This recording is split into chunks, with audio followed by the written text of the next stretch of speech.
This episode of the Danger Close podcast is brought to you by Cry Havoc. From New York Times #1 best-selling author, Jack Carr. Cry Havoc, a Tom Reese thriller. Order now. I feel the need for speed. I can tell you where I was sitting when my CO, my commanding officer, is like, "You're going to Top Gun." Like, I'm going to send you up against the best. You two characters are going to Top Gun. you know, those are surreal moments where you're like, I cannot believe this is happening. It's the most professional school in the world. The instructors are world class. Every second of being at Top Gun, I felt like I was in a dream. It was just the best time of my entire life. On my deployment to Afghanistan, I get the call from the senior instructor at Top Gun saying, hey, when you're done with this deployment, come back and come be an instructor at Top Gun. And that staff that I was a part of is just some of the most unbelievably intelligent, capable warfighters and instructors I've ever been around.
And before we get to the F-22, F-35, all these amazing things that you did, what was that path in for you? Were you always that person who was going to join the Marine Corps from an early age? What was that influence that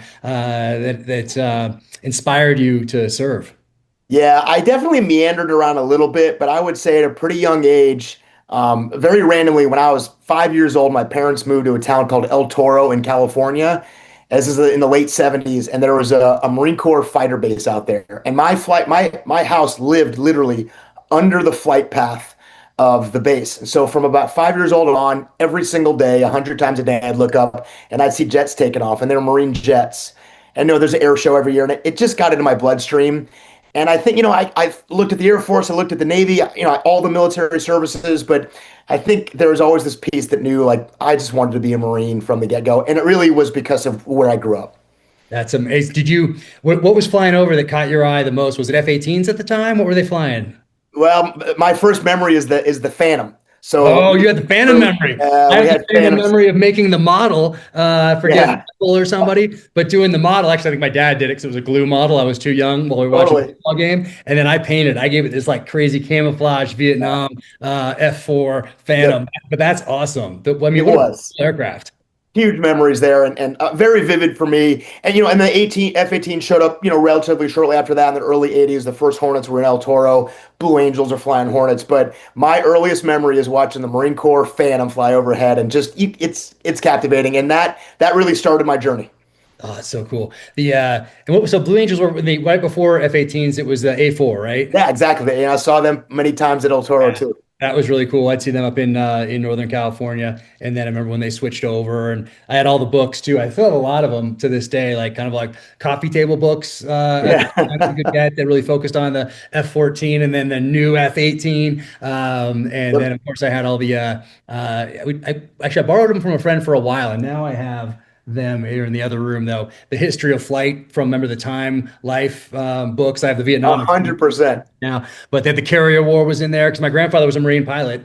No kidding. And he flew the F-4U Corsair and was killed off Okinawa in 1945 on the Bunker Hill when two kamikazes hit it that day, almost sunk it, took it out of the war, but it did limp back to, I believe, Washington State for repairs, but never saw combat again. But I was watching Baba Black Sheep, that was then syndicated as Black Sheep Squadron in the early '80s with Robert Conrad playing Marine Corps fighter pilot and Medal of Honor recipient Pappy Boynton. So I watched those with my dad religiously. So we have a big Marine Corps history in the family. I still have all his medals, his wings, his pictures of him and his squadron, the silk maps they gave aviators back then. I have all of that stuff. That was the touch point kind of with that generation. So for a while there, I was like, maybe I follow in his footsteps and I fly and then I do it for the Marine Corps, just like my grandfather. And then I think I was just something inside me pulled me towards like the ground combat. It was very clear to me that was probably the way to go. But you're watching all that as a kid. Awesome. And I love the air shows too. Got to meet Pappy Boynton. Actually, he signed his book for me up there on the shelf in the World War II amazing section. Yeah. And, met him right before he passed away. Same year he passed away. I got to meet him and he signed the book and talked to him at an air show. And that was just, I remember it to this day. And I was so young. He wasn't 8 or 9 at the time, something like that. But incredible. Amazing. So you're seeing all these planes and it's, you're on that path into the Marine Corps specifically to fly. So what did that look like? Yeah, and so I get the sense we might have had somewhat similar interests as kids, building models, seeing those airplanes. We can do the age calculation. At 14, Top Gun comes out, and that's my first taste of like what carrier aviation looked like, and it was so vivid and so captivating at that age. And I was already I knew I wanted to fly, and I was very quickly after the movie, which just was the best at that time. Marines do that as well. And I'm like, I didn't even know that Marines flew on ships. I didn't understand that part. I didn't have enough knowledge at that age. When I made the link that I could still be a Marine and do what I saw in that movie, then it was like probably 15 years old. I want to be a single seat West Coast F-18 carrier squadron pilot. It was just super, super narrow, super, super specific, very young age, all because of those influences. And I kind of just got on the path and just committed to that. And I'm very fortunate it worked out, but I would say by 15, about a year after Top Gun came out, like I want to do that. And it was a very fun time to be passionate about something that the movies could bring to life, and I could really sink my teeth into it.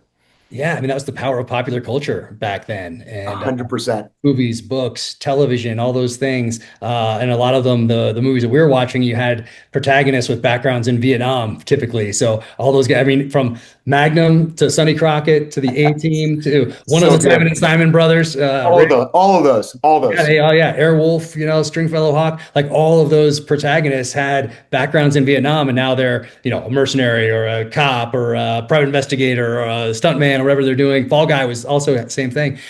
So good. So, yeah, they all had that background. But I mean, popular culture, it used to be, I think, one of our most influential exports, powerful exports around the world was culture, specifically through Hollywood. And now it's I don't think it is anymore. It doesn't quite have the hold that these phones do in our pockets. And for some reason, it's that our kids are nearly as influenced by films and television the way we were. It's it's by the TikTok influencers or whatever today, and the YouTubers and all that. So it's kind of sad to see, because all those ones, I think they were, for the most part, the ones I remember were all positive growing up when it came from the Hollywood side of the house. I mean, you wanted to be Maverick, you wanted to be these guys, you wanted you wanted to be battling the alien in the jungle, all just ripped up as Schwarzenegger, as Dutch and Predator. You like wanted to do those things and wanted to be, which also kind of translated, I think, into being more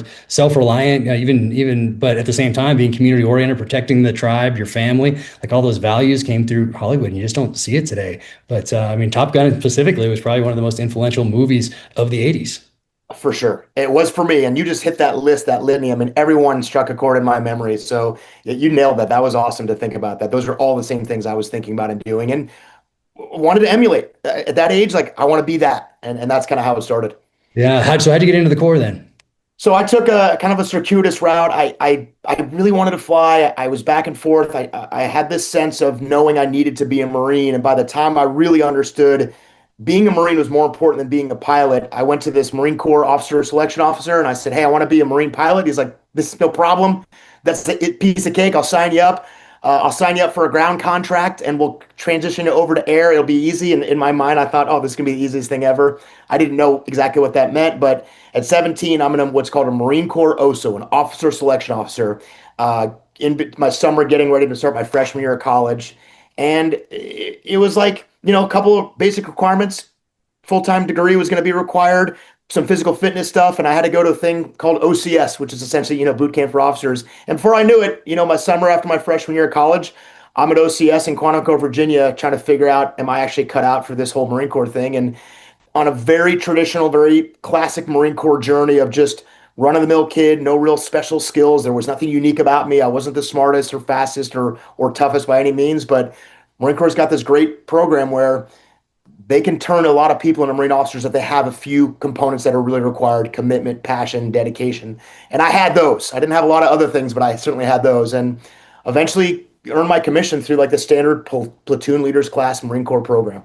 That's amazing that to do that so early on. I think the Marine Corps in particular, I mean, it's such a draw for that calling when people are called to one, test themselves and serve, that one, even if they don't know that it's coming from deep down inside, like this instinct to test yourself as a young man and then to serve your community, in this case, country. The Marine Corps is the one that stands out above all the other services, or at least it did anyway, as like, that's the hardest. That's the boot camp. That's what I want to do. I want to be a Marine. And those commercials that I keep meaning to post some of the old Marine commercials, actually. I just haven't gotten around to it yet. Slaying the Dragon and all, like, they were awesome. The chess pieces, the whole thing. Like, I remember those to this day. Sure. The Marine Corps in particular, amongst the services, has a draw, I think, for young men who want to test themselves, and that's amazing that you got in there so young on the officer track of all things. And every Marine a rifleman. So what is that boot camp like? What do you have to do after that for your other 3 years of college or 3 summers as you get ready to actually go into the Corps? Yeah, you hit it nail on the head. I mean, all those things were part of my psyche going on, and obviously it was just more my imagination than anything. But I was thinking, oh, if I could be a pilot in the Marine Corps, I could be a pilot anywhere. I had it in my head that the Marine Corps was the toughest. Obviously, every service has these incredibly unique, challenging things. It just stood out to me at that time. The Marine Corps had a really good way of pulling people in. And I think there was an intangible component of the Corps that I just didn't see the same.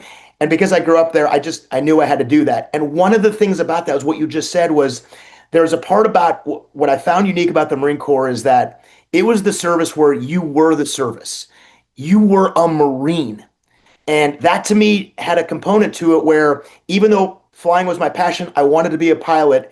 There was a part in the very back of my mind, and of course, I never knew where that would lead with Jocko and Leif and other things, but there was a component about recognizing that the Marine Corps, if you were a pilot, you were there to serve the Marines on the ground. And even if you went through flight training, you were going to have a component of you that understood how to be a rifleman, whether it was just the basics of that, but all Marine officers go through the basics course to know what it's like to operate as a frontline U.S. Marine infantry officer, even if you aren't in the infantry. And there was just something unique about that I just loved, and it was everything I always wanted to be and more. I never planned on being a ground combat leader, but I loved the appeal of the Marine Corps that every Marine, didn't matter where you came from, what you did, what your job was, you were going to be a rifleman. And I love that. I just love that component of the Marine Corps. And did you know that you could go to Top Gun and all that stuff at the same time? Is it like Miramar in your head and all that before it became a Marine Corps base? Was that like something as a possibility? I started to figure those things out, and there was this image of my mind, and I'd be lying to you if I didn't say that there's a part of me in the back of my mind at very early on, like I want to go to Top Gun. And the fact that the Marine Corps, and it's very narrow, there's only a couple of Marines that get to do it, so I knew that path was more fantasy than anything, but I did know, and I would be lying if I didn't say that there wasn't a little part that I really wanted to see if I could do that. The fact that it worked out is just more luck and timing and craziness than anything. But I understood that there was a path as a Marine to be a carrier pilot and to be a Top Gun pilot. And that was pop culture. Jack, you said that. That's what that was to me, was that movie. I wanted to live that in real life as a Marine. I love it. And how many, for Blue Angels, how many slots are there for Marine aviators? Typically, there was always one Marine Blue Angel at a time.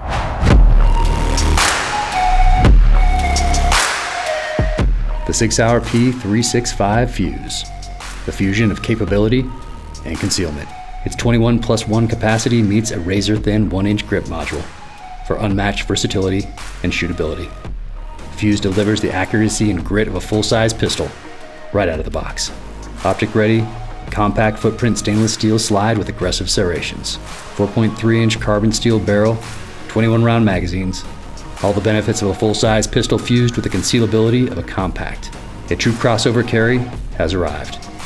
The ultimate fusion of capability and concealment. Fuse by 6 Hour. I want to go up with those guys. Somebody said to get in touch with them last summer, and then I got so many things were going on. I couldn't follow up. I need to follow up and try to get one of those public affairs type rides, whatever. Love it, man. You would love it. Yeah. I've always wanted to do it, and so I need to just make it happen. But so, what are your summers like then during college? When you start to fly during that pipeline, or is it all like basic, and then you do some advanced stuff, or what happens there? At the time, I was as a ground candidate, so I was going to go in as a ground officer. What you owe the Marine Corps is 2 summers of OCS. After your freshman year, 6 weeks. After your junior year, 6 weeks. So it ends up being 12 weeks, like 84 days.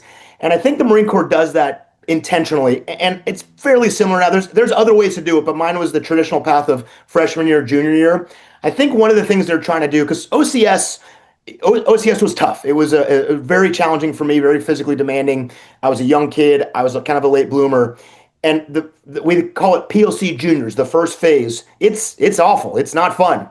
And you have 2 years in your head knowing you got to do it again.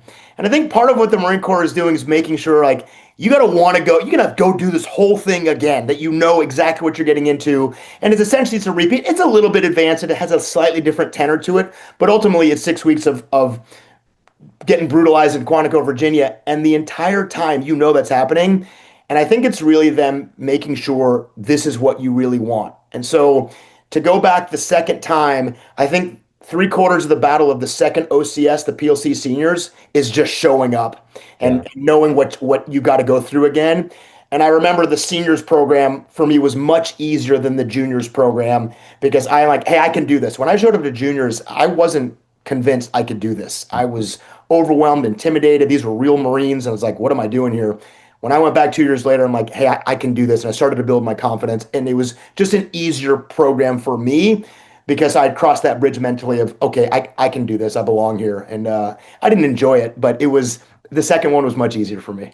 Oh, man, it's so awesome. And then what's the path then into to flight training? What does that look like? Yeah, well, that was the joke I was alluding to earlier, is a good number of guys, when they get into a commissioning program to become an officer, they're air contracted. So they have a contract that says if you finish OCS in the basic school, you go to flight school. It's guaranteed. It doesn't guarantee you finish flight school, but you get a slot. I had to convert to ground to air, and it was super easy. When I got to the basic school, all officers go to the basic school, ground and air. There was 250 guys in my company. I talk about this in the book a little bit, is they announced, like, the first or second day you're there, how many of each slot there's going to be for your company of 250.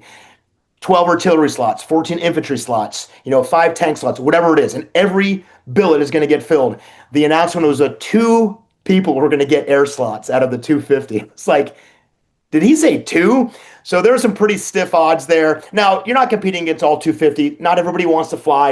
Everybody's qualified to fly. Plenty of guys already know they're going. So it's not 2 out of 250, but it was a low number of people, and out of the company of 250, knowing there's only 2 going to get pilot slot, I had to compete really hard at the basic school to get converted from ground to air, and I got the second of those 2 slots at the basic school, and then went straight to flight school from there, which was my dream come true. And what year is this? This is 1995, April of 95. I finished Marine basic school, and I'm heading off to Pensacola, Florida. Amazing. And what's Pensacola like? It's and so it's just are you with Navy now, or is this Marine's own thing? No, you hit the nail. So it's naval aviation training, Navy, Marine, and Coast Guard. And there's some service differences, but in the end, like, you get into a class and they don't really care, are you Navy, Marine, or Coast Guard? It's all the same training. There's some late training, very, very minor differences for the services based on the platform. For all intents and purposes, all the way through flight training, naval aviators are going through the exact same program. So it was a portion of Marines, a bigger portion of Navy, a couple of Coast Guard guys going through naval aviation training, and it is like the best time of your life. There's nothing to do but learn how to fly. And then if you're not, you're at the beach in Pensacola, which is awesome. Yeah. But my OCS was there was because they were redoing something or something up in where they usually do it. It was Newport. Anyway, wherever they usually do it, they moved everybody, not just the pilot, down to Pensacola for my year. So I did OCS in Pensacola. But what are you flying for the first time when you get behind the stick or whatever? What's that first aircraft?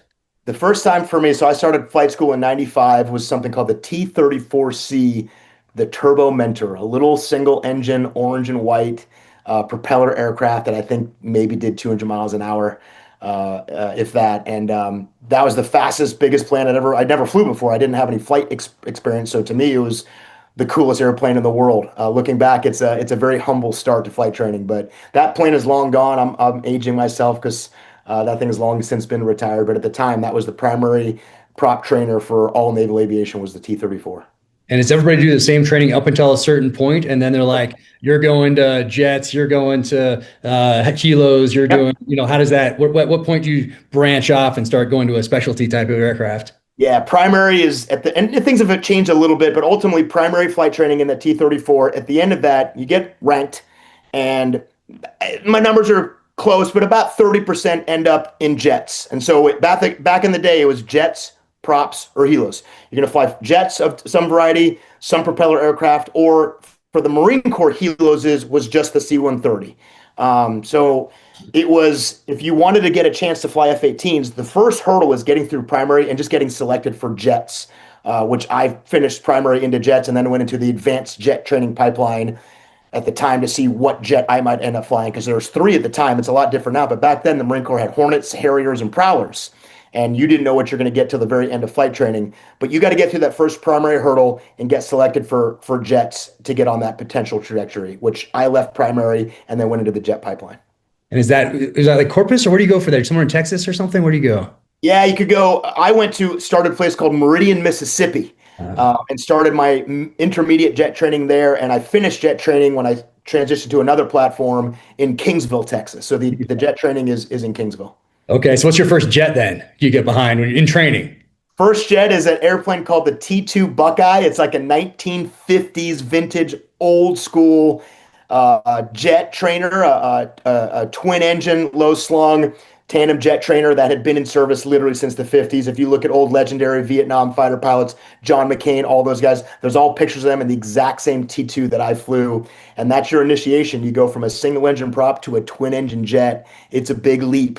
And then you got to get through the intermediate program, which goes pretty quick. And then you move on to another jet. And again, this has changed a little bit, but I then went into a brand new jet at the time called the T-45 Goshawk, which has now been in service for 30 something years. But at the time it was brand new, and finished jet training. And you fly 2 different jets in jet training, an intermediate T2, advanced T-45. And then from there, you pick your platform for your career. And are you competing for something at that point also? Yeah, okay. you are absolutely. And are you competing for an F-18 at that time, or is there something? Yeah, and I shouldn't paint with the broadest brush, but most of the pilots wanted to fly Hornets. That was the jet of choice. It was just the jet most of us wanted to fly. Some guys wanted to fly different things, but you're all kind of competing, in my mind at least, was that West Coast Hornet slot was kind of the coveted slot for most folks. Not everybody, but there's a lot of folks wanted that. So that's what I wanted to, and I was lucky to get that as well. And you got it? I did. Did you get to fly Harrier at any point in there, or did you just go right to F-18? Right from the T-45 trainer to the F-18. Yeah, I mean, the 80s, the Harriers, you're like, oh, wow, so cool, vertical, like stuff. It's like, it's crazy. It was crazy that the Marine Corps, was the Marine Corps the only service to use a Harrier? Yeah, we have, Spain and some other countries, Italy, but in the U.S., just the Marines. That's right. Yeah. For over 22 years, Bravo Company has been trusted by professionals who go into harm's way. Because failure is not an option. Built to the highest standards, BCM rifles are made for those who demand reliability, precision, and grit.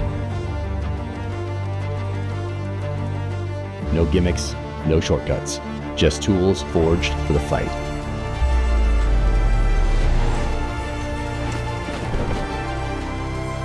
BCM, trusted by warriors, tested by time.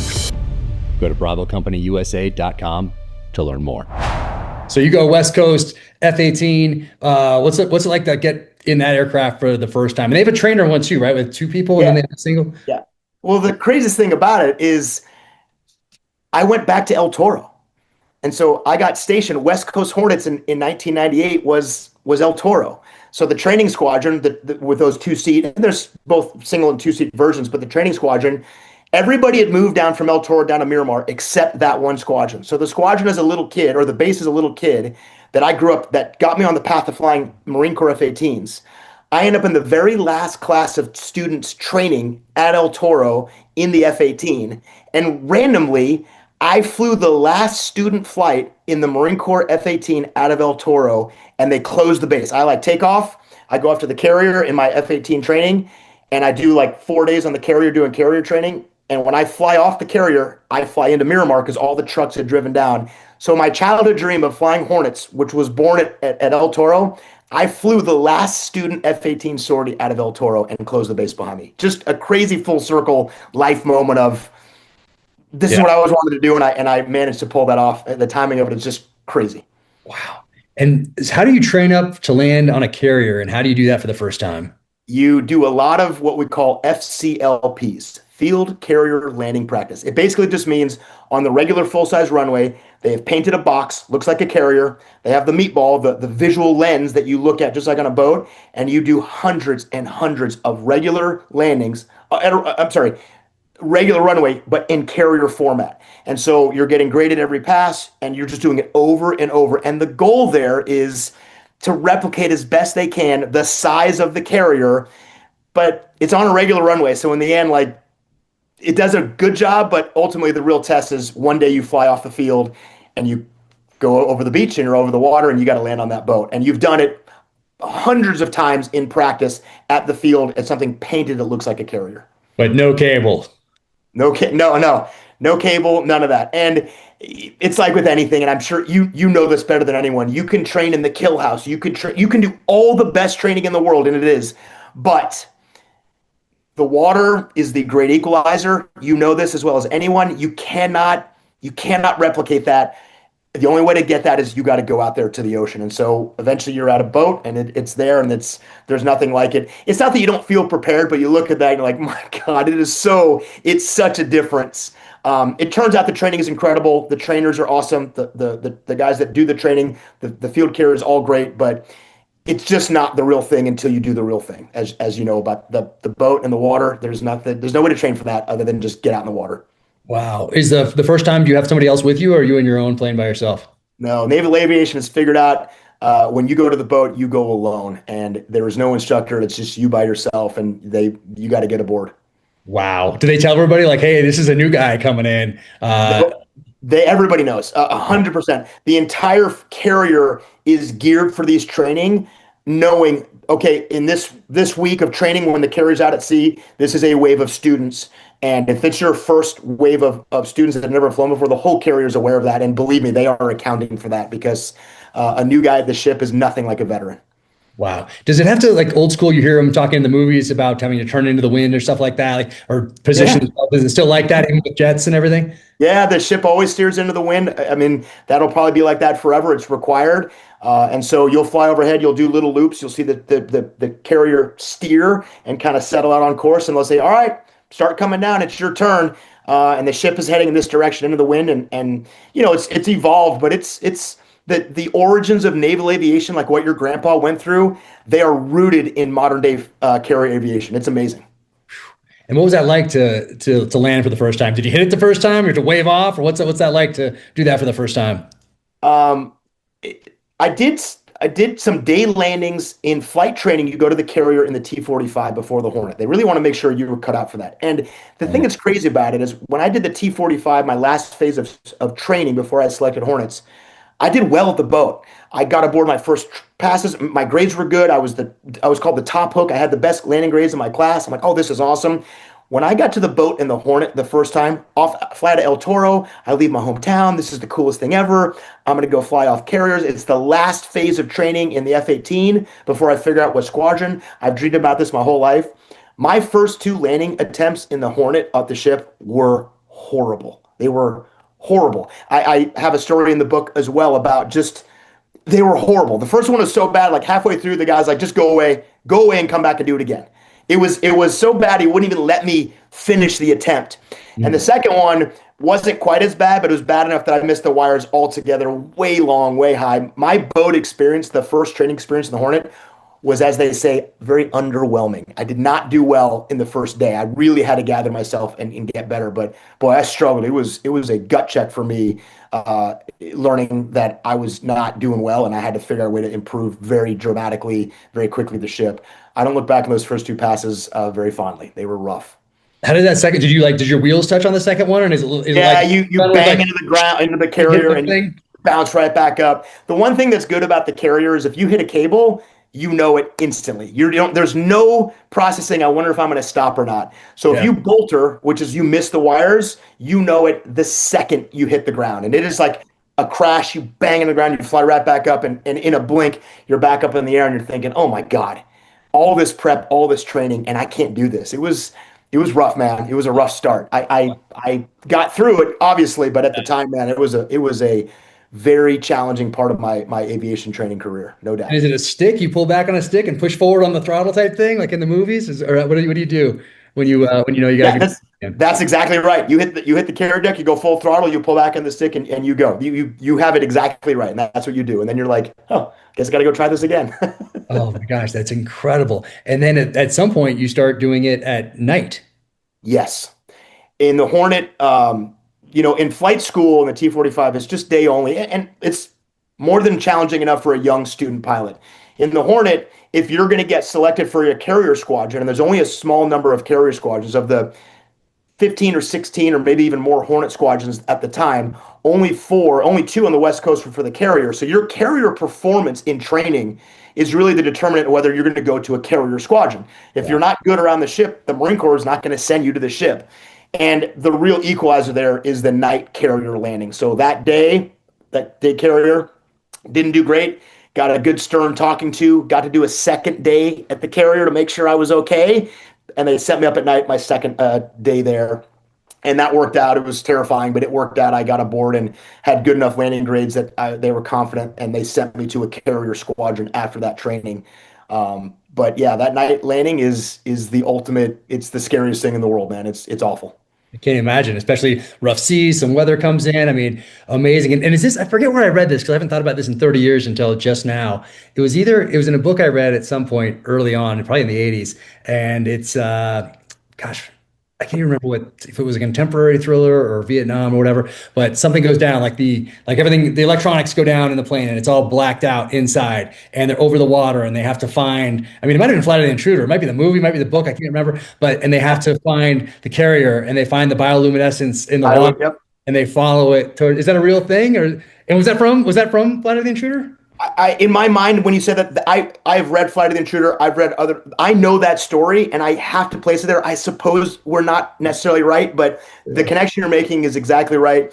I have a sense of also like the movie Apollo 13, Jim Lovell talking about that experience too of tracking back to the ship. So there is a reference in there that is 100% real. I can't place it exactly, but I never had to do that. But listen, back in the day, making your way back to the ship, MCON, digital, that's all a real thing. And you learn those. And listen, this, like, the water at night is terrifying, man. It's pitch black. You can't see anything. It's a tough thing, man. It's the thing about the Navy and naval aviation in general, and of course the Marine Corps being a part of that, is I think very similar to the SEAL world, is doing things at sea just changes everything. It just changes everything. There's nothing like it. And landing on a boat at night in the water it's tough, man. It's terrifying.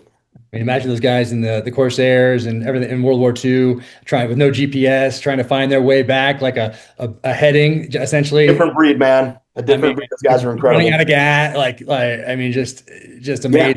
Yeah. And then imagine after a dogfight, like having to imagine just spinning yourself around a bunch of times and then like in the woods, and then having to like be like, okay, where's north?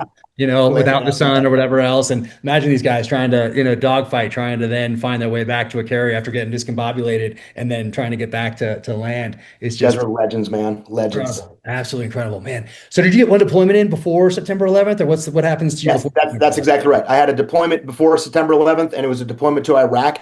Back then, we called it Operation Southern Watch. It was the post Desert Storm no fly zone. I actually dropped a bomb in Iraq, which was a huge thing. I dropped a JDAM on a SAM site in the violation of the no fly zone. Was that Operation Fox something or other back in like 98? Yeah, it was shortly after that. Yeah, So I was not part of that. It was just a single operation where I did that. But Okay. I hate to say it, it becomes somewhat routine back in 2000 to be doing these no-fly zone operations. Not common to drop bombs. It was very uncommon. So getting to do that was a huge deal. But in my head, my 2000 Y2K, we called it the 2000 deployment. I obviously didn't know what was coming. So having dropped a bomb in Iraq was the biggest thing in the world. It was the biggest thing I'd ever seen in my career, not knowing, what would happen the following year. And obviously we're right at that end, right around the anniversary of that now. But back in 2001, that changed the trajectory of everything. My first deployment to Iraq, that was in my mind like, oh, that's what a combat deployment is. You drop a bomb, and it was obviously a precursor of many different things in the future that were to come. Wow. And where were you on September 11th? I was in Miramar. I was stationed in a Marine fighter squadron, VMFA 314, the Black Knights. I got up. I was getting ready to. It was probably 5 something in the morning.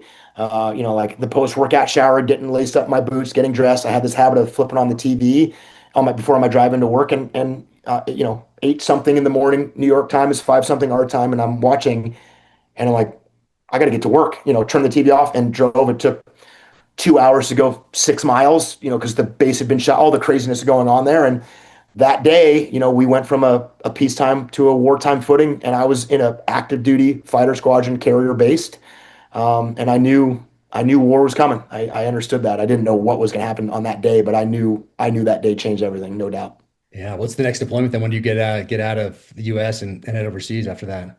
Yeah, so that's September of 2001. I think it was a deployment that was supposed to be the following summer, and 6 weeks later we were gone. Okay. So they just pushed everything up, accelerated our training, certified us, and sent us up to the North Arabian Gulf. And we're flying. At the time, we called it Operation Enduring Freedom. It was the start of the global war on terror. It was flying missions and dropping bombs in Afghanistan. And, that was the beginning of it all. We didn't know. I had no sense of that. It just, we went to war. I had just graduated Top Gun like 6 weeks earlier. I was in the last graduating class of Top Gun as a student. So summer 2001, I get selected to go to Top Gun. I graduate, I have my Top Gun patch. Late July, early August, I'm back from Top Gun, back in my squadron. 9/11 is like, a month to 6 weeks later. And 6 weeks later, we're in Afghanistan dropping bombs. Just very cool. Well, we gotta reverse a little bit then and go to Top Gun. What was the buildup in your mind of it's the summer of 1986 or May, I think anyway, 1986. From that time frame up until you get to Top Gun in 2001, that's a lot of buildup right there. Yeah. So what was it? How did it feel to actually get there? And did you ride a motorcycle in? I did not have a motorcycle, but everything else was about as cliche as it could get. I can tell you where I was sitting when my CO, my commanding officer, is like, "You're going to Top Gun." Like, I can picture all that stuff, and those are surreal moments where you're like, I cannot believe this is happening. In some sense, a little bit different because it's our job, and I was studying and preparing. I went to the course. It's the most professional school in the world. The instructors are world class. The students, unlike what's depicted in the movie, are humble and happy to be there. There's no competition between students and instructors because the instructors are 10 times better than the students. You don't go there looking to beat anybody. You go there looking to learn. But when I went through that course, I was, in one sense, like living my childhood dream, no doubt. But another sense, I was at the pinnacle school for my career path to get the best training that naval aviation and the fighter world had to offer, and a chance for me to go back to my squadron as a leader in the squadron, be able to teach these tactics. It's fundamentally just the apex of your career path. And so every second of being a Top Gun, I felt like I was in a dream. It was just the best time of my entire life. And to leave there, there's a little party like, I want to be part of that forever. And so there's always this thought in the back of your mind, is there any chance to go back? On my deployment to Afghanistan, as that combat deployment kicked off and we went to war, I get the call from the senior instructor at Top Gun saying, "Hey, when you're done with this deployment, come back and come be an instructor at Top Gun." And so I'm on that entire combat deployment up in Afghanistan, knowing for most of that, when I come home, I'm going up back to Top Gun to be an instructor there. It was a crazy, best time of my life. Wow. And that first deployment then for Operation Enduring Freedom, where are you flying out of? We're on the USS John C. Stennis in the North Arabian Gulf. And we had probably an hour drive. We called it a drive, flying up the driveway up north to get into Afghanistan. So all our missions, the combat missions, were like 6-7 hours, hour and a half up, 4 or 5 hours on station, hour and a half back kind of thing. Wow. And are some of them you have pre-planned targets and other ones you're supporting ground units? Yep, that's right. We had, I would say, 1 or 2 missions I can recall that was a pre-planned mission. Most of it was you get there and you get an assignment, or you get a location or a grid or some place to go, and working with either air or ground units that knew what those targets were. So kind of a dynamic thing, a lot going on. I learned a ton on that deployment. Obviously nothing like I'd ever seen.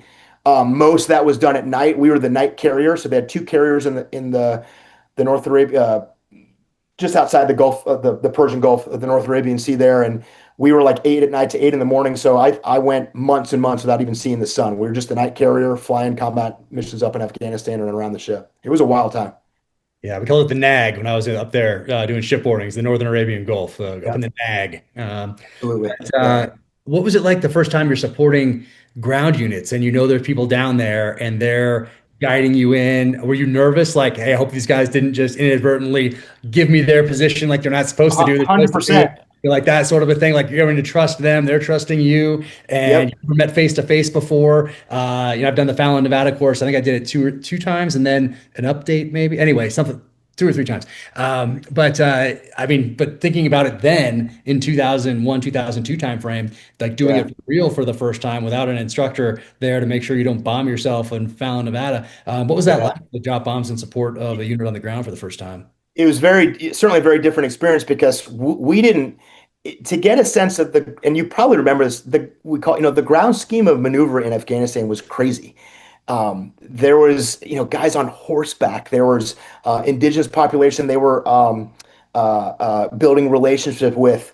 And so you were trying to capture as much understanding of what was happening, from being on the ship, being very isolated and very disconnected. And so in a lot of ways, you had to piece things together while you were up there.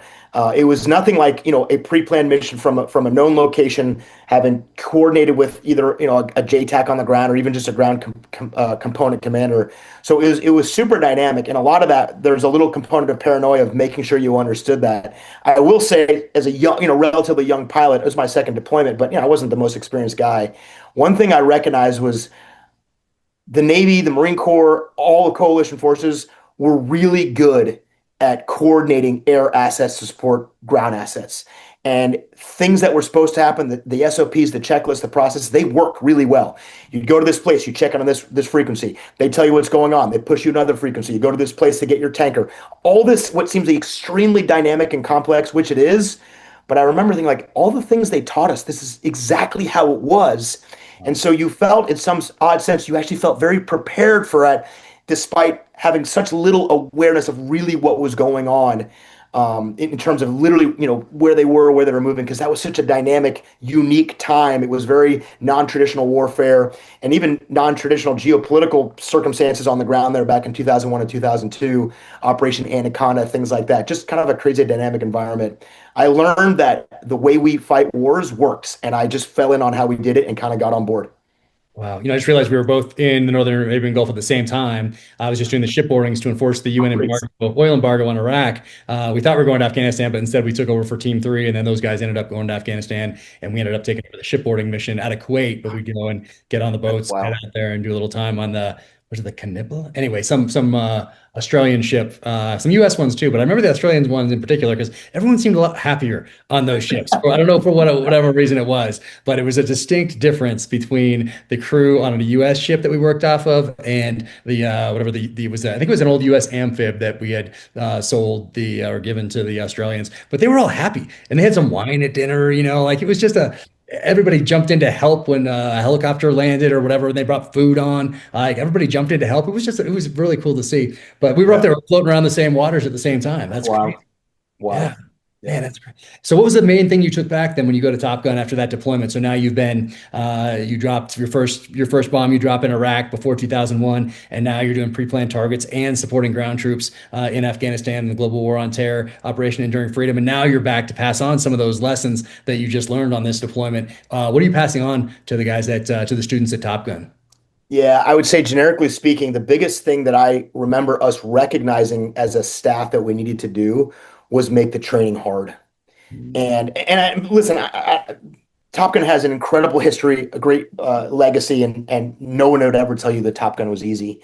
But the things that I was learning at Top Gun and the way I was learning them pre 9/11, remember, last class before 9/11 when I go to Top Gun. And I'm back the following summer, so only a couple of classes had gone through since then. Since that was, and we knew that things were gearing up for more. We had this, nothing was official, but we had the sense that this was not going to end overnight. This was a long war. I don't think we knew 20 years, but we knew this was a long war.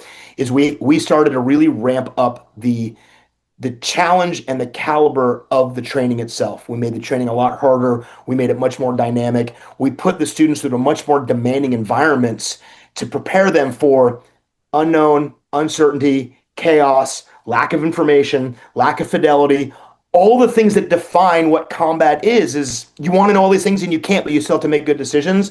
And so we really ramped up the challenge of training at Top Gun in all facets.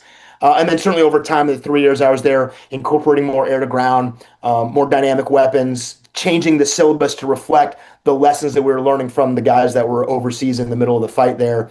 And a lot of evolution from 2002 to 2005 at Top Gun as a reflection of what was going on in the world. And that staff that I was a part of is just some of the most unbelievably intelligent, capable warfighters and instructors I've ever been around at probably the most demanding time.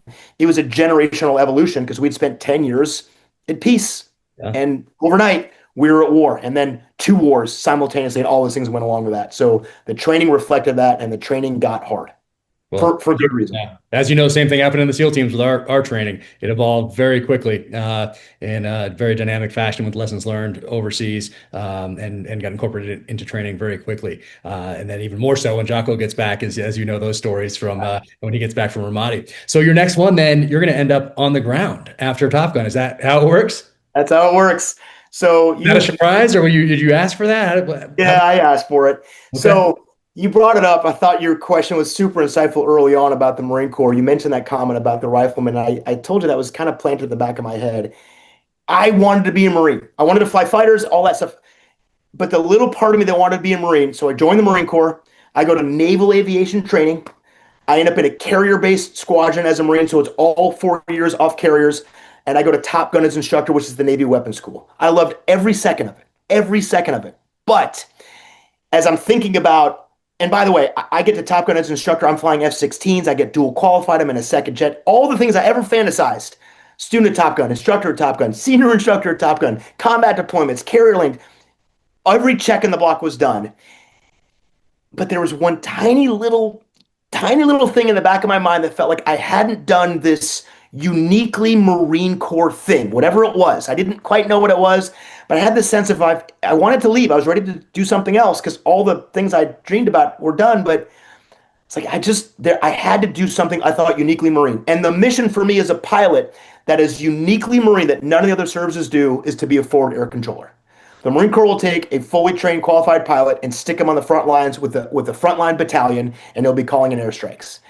And I'm like, I have to do something that's uniquely Marine Corps to do that. So I volunteered to be a FAC, but the volunteer was like, I was going to go to Okinawa in Japan and stand up a new unit called ANGLICO up there and just have a year as a training FAC and say I was a FAC, and I had no sense of combat, but I knew I wanted to be a FAC and say I had done that ground mission as a Marine.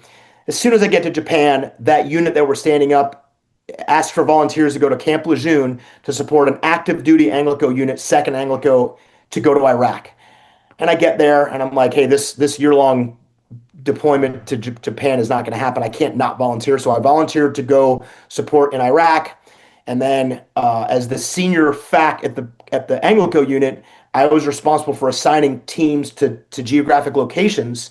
My best friend was a FAC in Ramadi at the time. My best friend Neil, and I knew Ramadi in late 2005, early 2006 was the epicenter. And I'm like, all right, well, I guess I got to do this. And I put my team on for Ramadi, and in a blink of an eye, I left Top Gun in August of 2005. And by February 2006, I'm in Iraq in Ramadi as a ground FAC. Wow. Marine Corps mission. The irony in that, though, is I want to be a Marine, do you?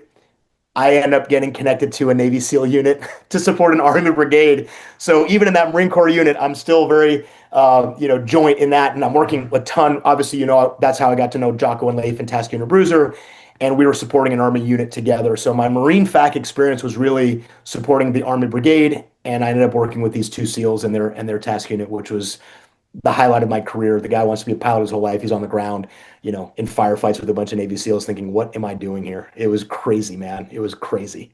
That is incredible. We almost overlapped there. I got to Ramadi in, I want to say September of 2005, October maybe.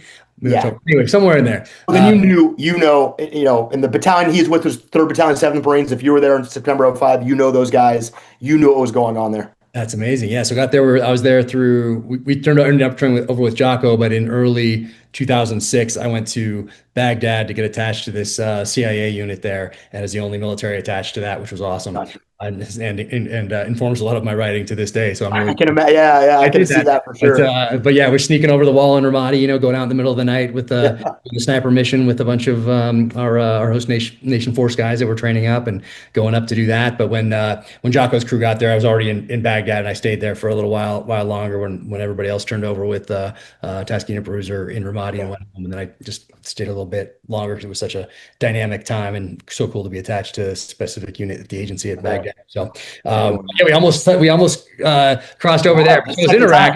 When you were there in February 2006, I was already in Baghdad doing some stuff there. So what is it like? You're on the ground. Fire. I mean, it's insanity for those who don't remember. I mean, there's enough movies and books and stuff out there now that people know Ramadi 2005, 2006 timeframe was a little dicey, particularly for the Marines going out in the middle of the day. I have all the respect in the world for those guys doing that, and we went out with them a few times and stayed behind. Did those coordinate search things, and then we leave it behind, and so people hopefully wouldn't know that we stayed behind, type of a thing. But man, to this day, I'm getting emotional just talking about it. Just thinking about those guys going out there and walking through the streets in the middle of the day, just as targets, essentially, when IED threat is so. I mean, that was insane. So, and you guys did a lot of that. So, I mean, it's just what are your memories of that time frame when you look back on it? It was just overwhelming. It was in a scenario. I was the leader of a 13-man team, and a lot of young guys for my 13-man team that I was responsible for. We called it Assault Supporting Army Liaison Team. I think 2 guys out of that 13 had been on combat deployments. I had, but I was in an airplane. So the translation of that is, I get to Ramadi in February 2006. I had a sense from my best friend that I knew it was crazy. I understood that, but until you start getting out there and very quickly, you're doing movement to contact missions in broad daylight.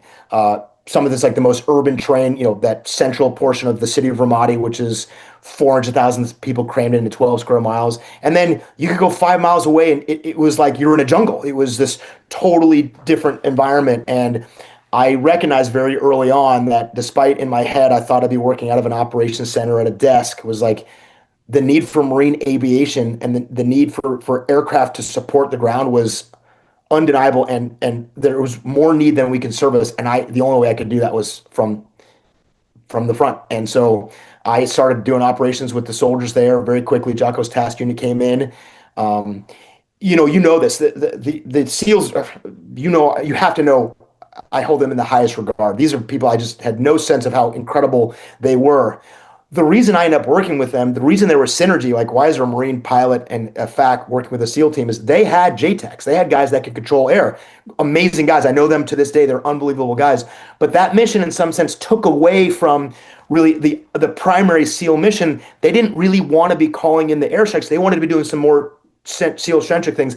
I knew how to use airplanes. I I'm talking to my friends. And so Jocko and Leif and I realized like I could bring a capability to them to relieve them of a capability they had, but it was really in my wheelhouse. And so as a really nice contributor to the larger SEAL team, it just worked out that I brought an ability that would really help them relieve from something that they could do, but they wanted to be doing other things. And that's how our teams linked up so closely, was I was able to relieve them of a job they could do, but I had some uniqueness and experience in that. And Dave's like, hey, you do that, we'll do this. And so I'm working side by side with them on all those major operations. So all the things they're doing, I'm kind of bearing witness to that. I never thought I'd be shooting my rifle or in firefights. None of those things ever occurred to me. And so as those things are happening, a lot of it is just thinking, how did I get here? What am I doing here? I'm in way over my head. But thank goodness I am with the most capable fighting men I've ever seen in my life. And I'm sure it's true for all SEALs, but I know Jocko's task unit, I know Leif's platoon, and I was just with them the whole time. It was a remarkable experience. I was just trying to do my best to hang on, but I was fortunate to be able to provide them something that I had unique capability of, understanding of Marine Corps aircraft and how to use them in combat, called in a ton of airstrikes, used them extensively, did well over 100 missions. It was a crazy experience for me, man, like way out of my comfort zone. Thank God I was with Jocko, Leif, and their SEALs. It kept me alive, kept my Marines alive. It was an amazing experience. And some of the toughest days, toughest experiences, losing people. And it was a crazy year, man. It was a crazy year of my life. Nothing that I ever dreamed of.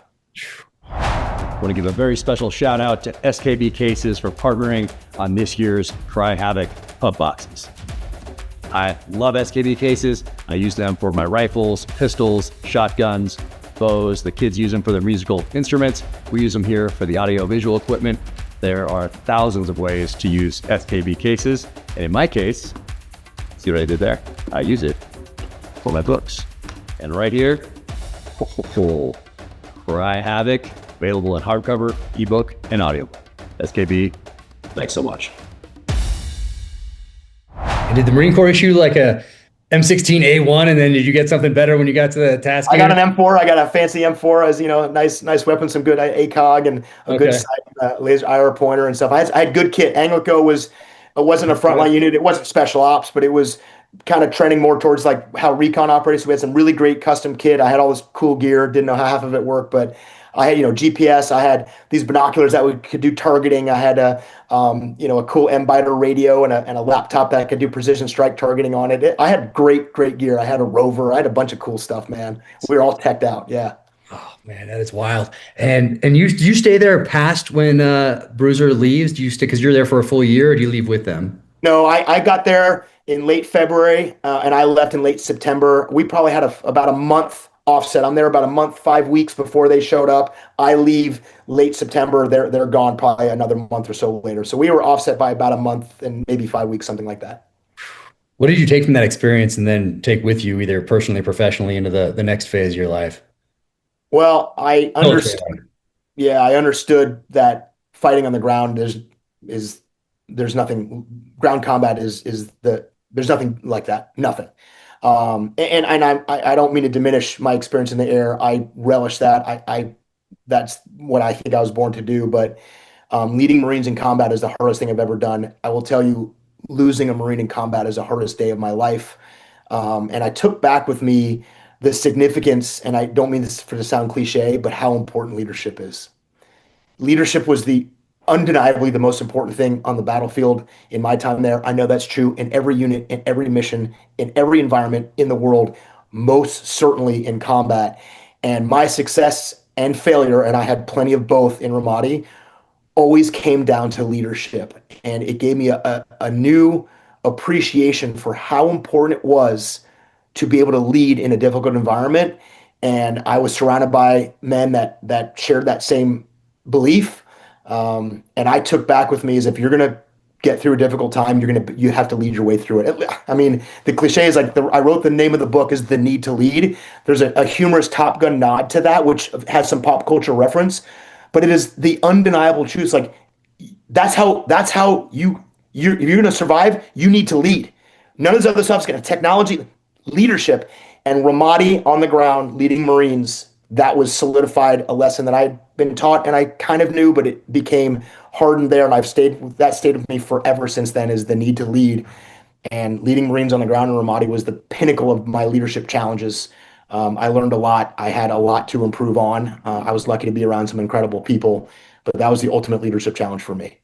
Wow, man. And I know we're coming up on time here, and I want everybody to get this book. I'm probably talking too much, man. I could do this all day. No, it's so incredible. I mean, what a story. I mean, it's absolutely amazing. It's so inspiring too. And that today kids need those same kind of influences that we had growing up. And ours were mostly through popular culture, but there were nonfiction books out there as well. Like I mentioned one, Baba Black Sheep by Pappy Boynton, and there were 5 Years to Freedom, Nick Rowe. There was all these different books. The Delta Force by the first commanding officer of Delta Force, Charlie Beckwith.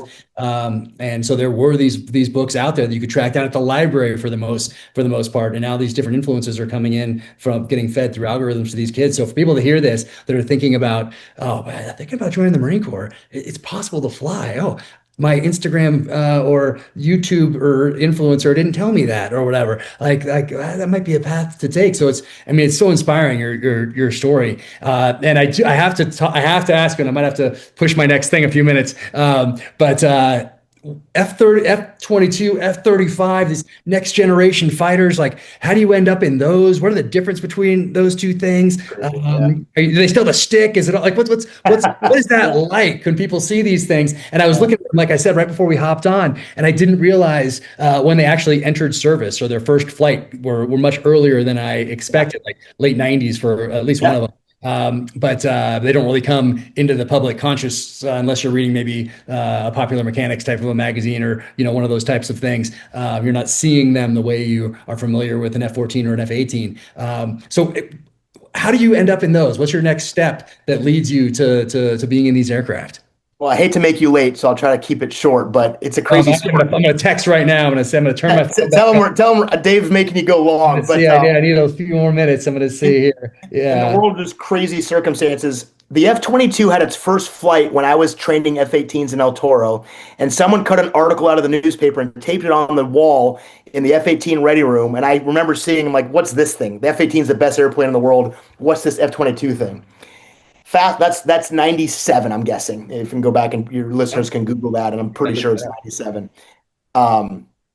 Fast forward, 2006. I told you I volunteered for this factory, ended up in Ramadi. The benefit of the volunteering was, because I volunteered for this factory, the guarantee was I was going to go back to Miramar to fly F-18s. It was kind of like the good deal payback. So I end up coming home from Ramadi, going right to San Diego, right back to Miramar, right back to an F-18 squadron. And I'm done. I had flown F-18s and F-16s, Top Gun instructor, carrier, all that stuff. Now ground combat. I told you I scratched that Marine Corps itch. And so I dropped my letter. I'm going to get out. I apply to business school. I get into Tuck School of Business, Dartmouth School. And I defer my admission a year to make a deployment in my F-18 squadron as the XO, the second in command. And on that deployment, as I'm in Japan on this just fun, good deal, last kind of hurrah on the Hornet as the number 2 in the squadron, the Marine Corps announces they are doing an exchange with the Air Force to send a pilot to fly F-22s with the Air Force. And I remember calling my wife. I'm like, hey, and she's like, what? I mean, we'd already started looking at rentals in Hanover. Like, I paid my deposit. I'm going to business school. I'm going to get out. I'm like, well, there's this thing, and I'm probably not going to get it, but I'm going to apply for it. She's like, whatever. She didn't care. She's like, do whatever makes you happy. I apply for the F-22 exchange, and me and 150 other people want to fly Raptors because it's like the coolest plane in the world. And I get it. I get picked to be the F-22 exchange pilot. So instead of getting out of the Marine Corps, I pull my letter. I lose my deposit to Dartmouth. I stay in the Marine Corps.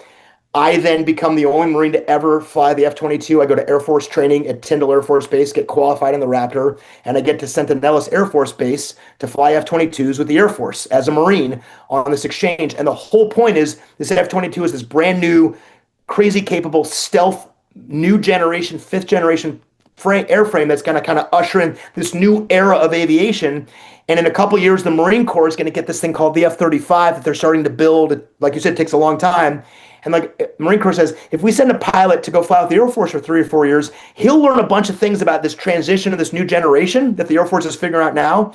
And we can steal all that experience so we don't have to learn it ourselves.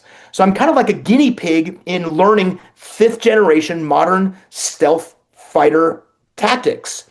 And I end up doing that with the Air Force, with the Marine Corps expectation of like, when you're done with those, and I essentially flew it for 4 years, like, okay. I then went straight from the F-22, and I left the Air Force as the division commander of the F-22 division, which is insane. Like, they let a Marine command the Raptor training division, operational training and test division, and then I go and become the commanding officer of the first operational F-35 squadron. And so all this experience I had on the Raptor, I then take to the F-35. I'm the first pilot in the Marine Corps, operational, non-test, to fly the F-35B. And I accepted the first jets, stood up the first squadron, and ushered in this new era of F-35. And for a while there, I'm the only pilot in the world to fly the F-22 and the F-35 operationally. And I was a Marine. It was just the craziest, the most ridiculous thing. And so in my career, I flew F-18s, F-16s, F-22s, and F-35s, all just timing and luck and circumstance and good fortune and opportunity and the need for these things to happen. So I left Ramadi. I'm out. I get pulled back in to fly the Raptor, the coolest jet in the world. And then I fly the F-35. You talked about here. I'm hovering and doing vertical landings and all this wild stuff as the Marine Corps was in 2012, 13, 14, getting rid of their older F-18s and Harriers and ushering in this whole new era of stealth fighters, which are now prominent everywhere and being used everywhere. I was at the very forefront of that. It was just an unbelievable experience for me to get to do that. Just crazy luck, man. Just crazy luck. Looking back on all that, do you have an airframe that you look at more fondly than others, or say, if I could get back in one, it would be this? Like, what is? I get asked it on social all the time. What's your favorite of the 4? And here's how I answered.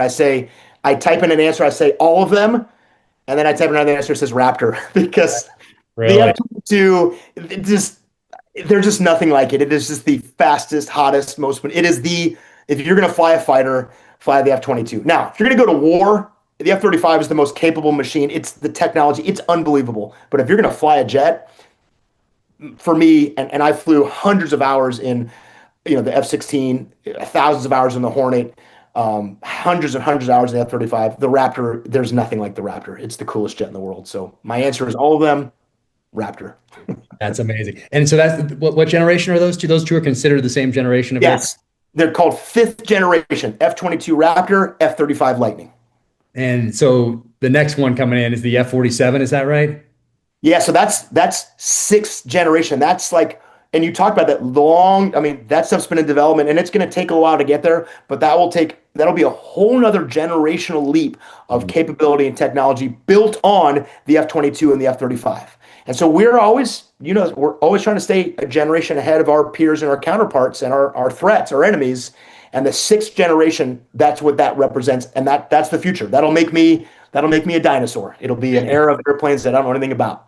I'm doing a little research on that right now. But also, how do you, on that generation, the 5th generation, the 22 and 35, is it a stick like you have in an F-18? So does it still feel like an aircraft, or is it what is it like to sit in one of those compared to an F-18?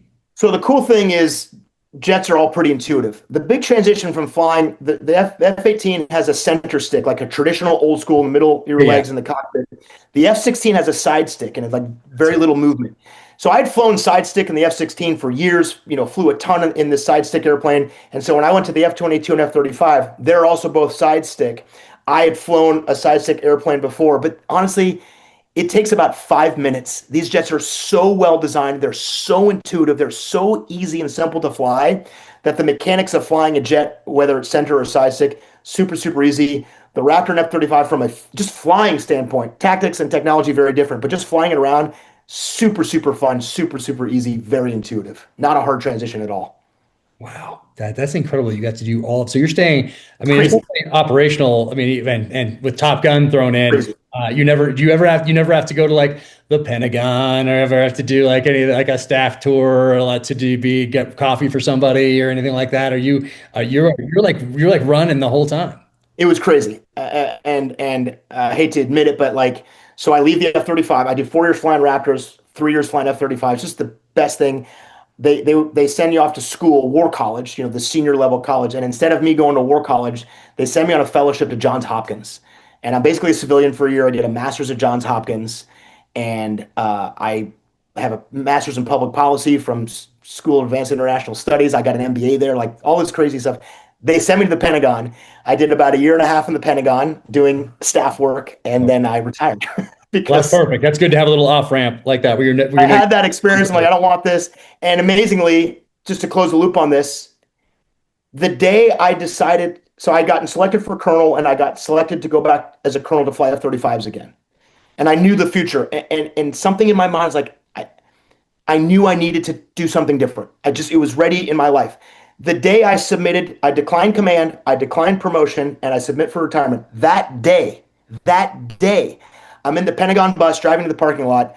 Leif Babin calls me that day. And he's like, hey, and we had stayed in touch. Leif's he's so good at that. The book had started, Extreme Ownership had started to become successful. Echelon Front started to grow. And he goes, hey, Jocko and I are doing well. Would you think about joining us? And I'm like, you know what, Leif? I just declined I'm moving away from the Marine Corps, and we did a handshake deal over the phone. And the very next thing I'm at Echelon Front, join Leif and Jocko. So I can't take credit for any of this, man. I cannot take credit for this. But had I not done that 1 year as a FAC with Leif and Jocko and Ramadi, none of this happens. None of this happens. I don't enter Echelon Front. I don't write this book. None of that happens.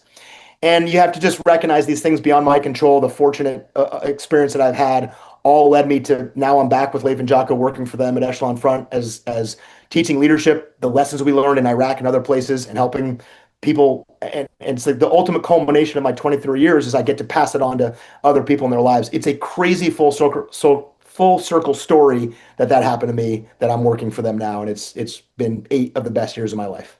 That's amazing. At Johns Hopkins, did you have, was it Elliot Cohen and was David? Yes. Yeah. That 100%. Yeah, I mean, I love his books, and then David Kilcullen was there also came through every now and again. He wrote Accidental Guerrilla and Out of the Mountains, and we are the same circles there. And Elliot Cohen is a mentor of mine.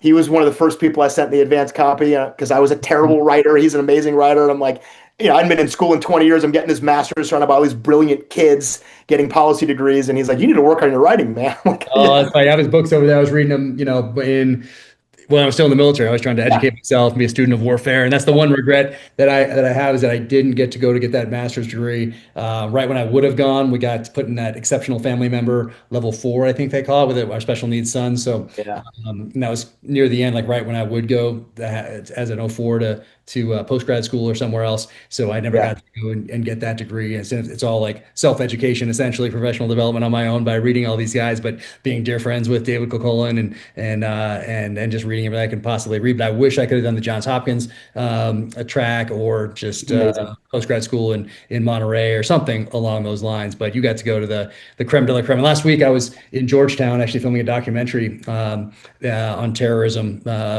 more specific than that, but generally right now, terrorism. And I got to sit down with Bruce Hoffman, who is the lead terrorism professor at Georgetown in their National Security Studies program. And I knew him through his books and through looking at all these different programs, as I was like, well, what can I do distance learning if I can't go because I'm in this category in the military now? What can I do distance? And so I was looking at distance learning programs. I think Tufts had one. I think did Duke have the other? Anyway, there was a couple of them out there, St. Andrews in Scotland, a few King's College, London, but there was a few out there. But then I just started writing the book my last year and a half in, and then just amazing.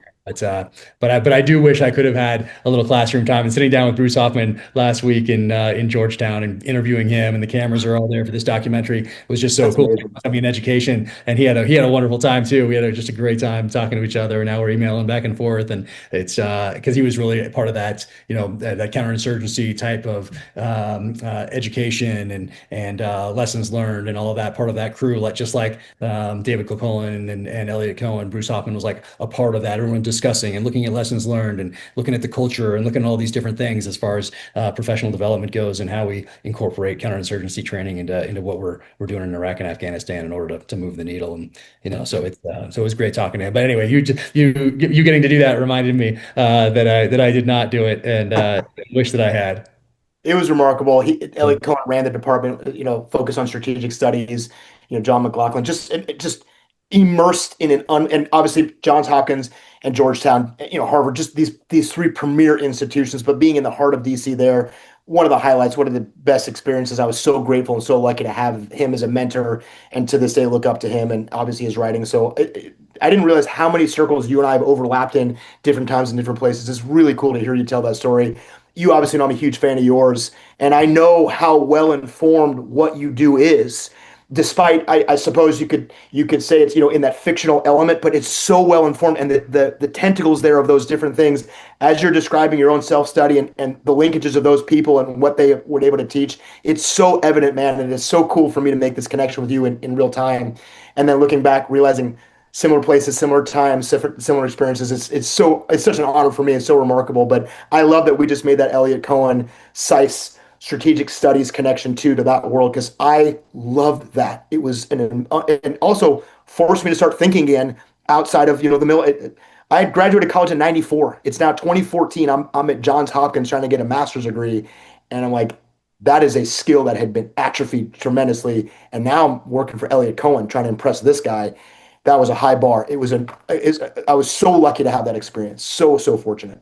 Yeah, anyone interested in terrorism, counterinsurgency, strategic studies, any of that stuff should visit the books by Elliot Cohen, by David Kilcullen, by Bruce Hoffman. There's a whole group there that's from really 2001 onward. They'd laid some groundwork early on, but then adapted as the world changed and the battle space evolved, and really did some amazing work there. 20-year now plus run, but specifically the years that were in Afghanistan and Iraq, and just really added to this foundation of knowledge that future generations will tap into when we venture or misadventure into the next war. So that's incredible. Yeah, all these things, and there's some other ones too that I'm sure we're close along this trajectory that we were in during our time in the military. So I was really looking forward to this, and such an honor to make this connection, and hopefully we can link up in person one of these days and share a little bit more. And I didn't get to any of the questions that I had written out for you. Sorry. But it was just so much fun talking to you. I want everybody to get this book, add it to the library, gift it to people, gift it to. When I was reading it, I was like, man, this would be amazing to have read when I was 11 in 6th grade or 7th grade or 8th grade or high school or college or whatever. And then now, if you're past those years and you're running a business or starting one or whatever else, or in any leadership role, and we're always in a leadership role, obviously, as you know, whether you're working someone or for someone or not. But add this book and then gift this book. Get a couple of them, and especially with your holidays, in a few months here or whatever, get them now and save them and give them to people over the holidays. And I think it's just remarkable. Thank you for sharing that story, because once again, it is so important for people to read, to put these phones down, and to be inspired by others that have gone out there, and not just be inspired, but realize that, hey, someone did this. Guess what? I can do it too. I can be a Marine pilot too. Like, someone did it. I can do this. Like, it's so important. So thank you for writing that book and for everything that you guys do out there at Echelon Front. Be sure to tell Leif and Jocko and Sean and the whole crew out there that I send my best and look forward to seeing them soon. Will do. Your support on this, your willingness to be part of that book, I cannot put into words how grateful I am for that. Writing is hard. I have a newfound respect for anybody that does it, and you do it as well as anyone, man. I'm so grateful. Thank you for letting me be on here. I hope I didn't talk too much. It was perfect. I wish we had more time. It was so awesome to hang out. So this is great. Yeah, thanks. I really appreciate it. And then and book is out, because what day does the book come out? Book comes out October 21st. Nice. October 21st. And depending on when this drops, don't wait till then. Pre-order it now. And if this comes out on the 21st, 22nd, 23rd time frame, just get it and get a few. So, man, thank you again. So cool. And thanks for your time in uniform to the country. What an amazing experience that you had on all those airframes, and then getting out of those aircraft and putting boots on the ground in Ramadi with the guys. All the respect in the world to you and your family too. So best to all of you. Yeah, same to you, man. Thank you so much. Absolutely. Take care. All right. This episode of the Danger Close podcast is brought to you by Cry Havoc. From New York Times #1 bestselling author Jack Carr. Cry Havoc, a Tom Reese thriller. Order now. Watch a Cry Havoc teaser here, or watch another episode of the podcast here.